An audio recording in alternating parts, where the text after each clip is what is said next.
Hello, students. So, today we are going to start with the new chapter, chapter number 8, adaptation.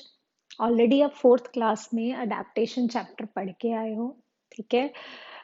Before that, we all know what is a environment. हम ये term शुरू से पढ़ते आ रहे हैं, हमने इस पे सब्जेक्ट पढ़ा है environmental studies. So, what is the environment? Yes, it is our surrounding in which all plants, animals, human, we all live. ठीक है, इन सराउंडिंग जिसमें सारे फिजिकल केमिकल कंपोनेंट्स जो इंक्लूड होते हैं, the place, the surrounding includes that is called as environment. Clear? Environment में living as well as non living components दोनों include होते हैं. क्लियर. सो नेक्स्ट जो हमने टर्म पढ़नी है, जिसके बारे में हमने पढ़ना है, that is the habitat. What is habitat? It is a dwelling place. Dwelling मतलब the place where we live, the living place. उसे क्या कहते हैं? हैबिटेट कहते हैं. ठीक है, हम अपने घर पे रहते हैं. We live in a home. This is our habitat. ठीक है, फिश वाटर में रहती है. This is water is a habitat of fish. ठीक है, जो कैमल है वो डेजर्ट में रहता है. That is habitat of the camel. जो डेजर्ट है वो उसका हैबिटेट है. सो क्लियर हुआ what is a habitat. So one more term is given, that is the adaptation. That is the name of your chapter. Adaptation क्या है? This is the modification. Adaptation एक organism में modifications होती हैं that help that organism to survive in a particular environment, in particular habitat. उसमें रहने के लिए जो उसको characters चाहिए होते हैं, that is called as adaptation. ठीक है, इसके बारे में हम डिटेल में पढ़ेंगे. आई होप आपको थोड़ा इंट्रोडक्शन क्लियर हो गया है what is habitat and what is adaptation. So now we will discuss about the habitat. Habitat होता क्या है? इट इज हैबिटेट क्या है बेटा? In simple language it is a home. एक ऑर्गेनिज्म का होम, चाहे वह प्लांट्स है, कोई एनिमल है, we living organisms, we need a home. वो उसका हैबिटेट. ठीक है, और हम हैबिटेट को क्या कहते हैं? मैंने ऑलरेडी बताया, it is a dwelling place. Dwelling place, living place of an organism. Habitat, best suited place. It is a best suited place where an organism lives.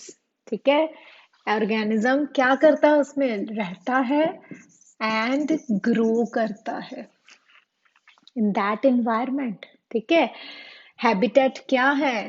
N organism, it is a place where an organism breed and flourish. Breed means to reproduce the new one. ठीक है, और flourish करता है, grow करता है उस environmental conditions में, climatic conditions में. सो क्लियर है हैबिटेट. हैबिटेट क्या है बेटा? It could be a locality, part of a region. ठीक है, any place that is habitat where an organism live. So habitat provide क्या करता है बेटा? एक हैबिटेट एक ऑर्गेनिज्म को उसका फूड प्रोवाइड करता है, शेल्टर प्रोवाइड करता है, और साथ के साथ उसको क्लाइमेटिक कंडीशंस देता है where the organism can survive. ठीक है, वो ऑर्गेनिज्म रह सकता है. It is called as habitat.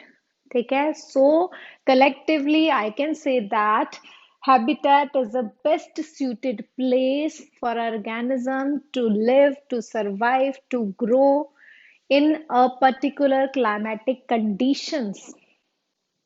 So here are some examples we can say for habitat. कौन सी examples हैं बेटा?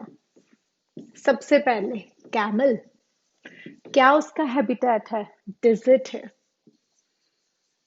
ठीक है, lotus, प्लांट्स में बात करें, उसका हैबिटेट क्या है? Pond, water. ठीक है, फ्रॉग, फ्रॉग का हैबिटेट भी क्या है? पॉन्ड। वेल कहाँ रहती है? ओशन में। टाइगर कहाँ रहता है? क्या है उसका हैबिटेट? फॉरेस्ट। स्पैरो कहाँ रहती है बेटा? ट्री पे। So these are the habitat of an organism. Habitat could be land, air and water. ठीक है, इसको भी माइंड में रखना है. हैबिटेट एयर हो सकता है किसी भी ऑर्गेनिज्म का, लैंड, वाटर. सो क्लियर है what is habitat, it's example. So next है बेटा about the components of habitat. ठीक है, हैबिटेट के आगे फर्दर टू कंपोनेंट्स हैं. One is biotic and second one is abiotic component. ठीक है, इन दो कंपोनेंट्स में को इंक्लूड करके एक हैबिटेट बनता है. So biotic, bio means living, all living components. ठीक है, क्या हो सकते हैं? Plants, animals and human beings. ठीक है, ये सारे क्या हैं? They are the biotic component of an organism. ठीक है, and what about the abiotic? It includes all the non living components. अब नॉन लिविंग कंपोनेंट्स कौन से होते हैं? Air, water, soil, sunlight, heat, etc. These are the abiotic component. अब abiotic component and biotic component ये दोनों मिलाकर क्या बनता है? एक ऑर्गेनिज्म का हैबिटेट बनता है बेटा.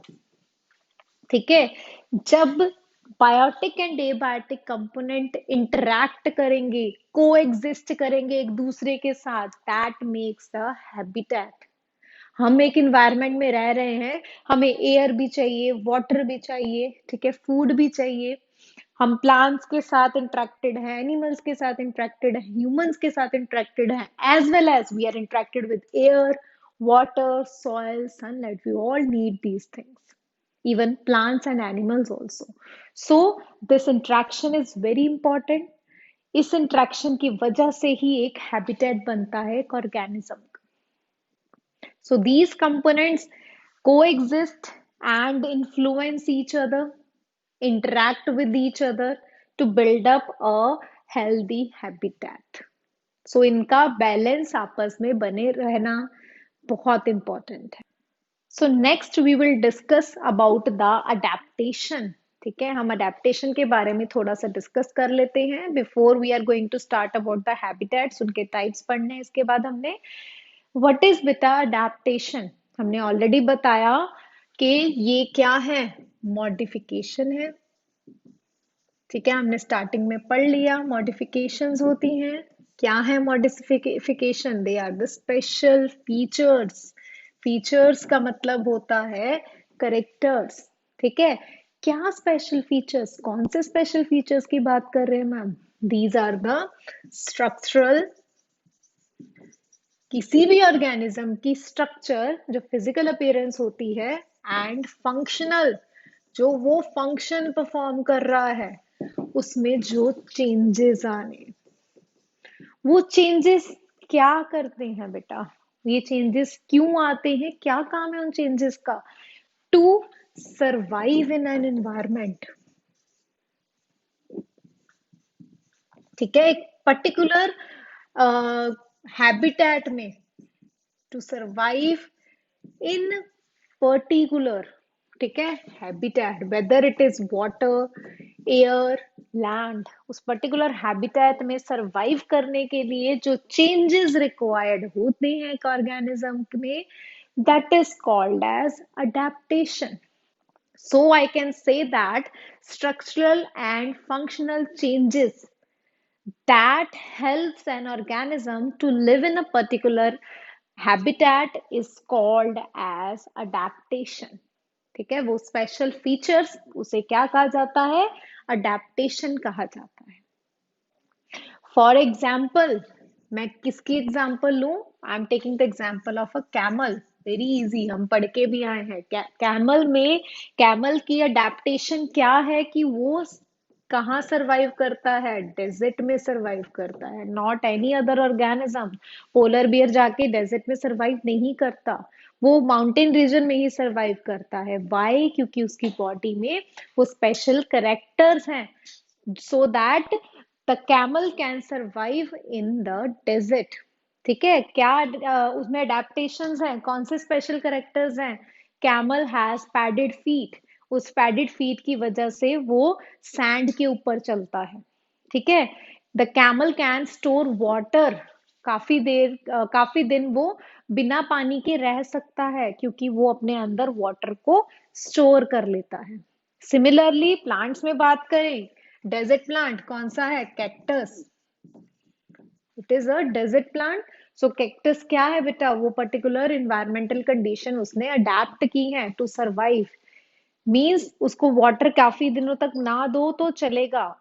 कैक्टस जो है उसके अंदर, उसके ऊपर स्पाइन्स होते हैं जिसकी वजह से ट्रांसपिरेशन कम होती है, लॉस ऑफ वाटर कम होता है। ठीक है, so there are many characters जो हम बाद में अभी डिस्कस करेंगे। ठीक है, पोलर बियर की एग्जांपल लेते हैं। पोलर बियर माउंटेन रीजन में रहता है, वो कहीं और अडेप्टेड नहीं है। क्यों? क्योंकि वो कोल्ड रीजन के, जो कोल्ड इन्वायरमेंट है, उसकी बॉडी ही ऐसी अडेप्टेड होती है कि वो उस इन्वायरमेंट में सरवाइव कर सकता है। सो अडेप्टेशन क्या है? It is special features of an organism to survive in a particular environment. So बच्चे, इसके बाद हम डिफरेंट टाइप्स ऑफ हैबिटेट करेंगे इन द नेक्स्ट क्लास।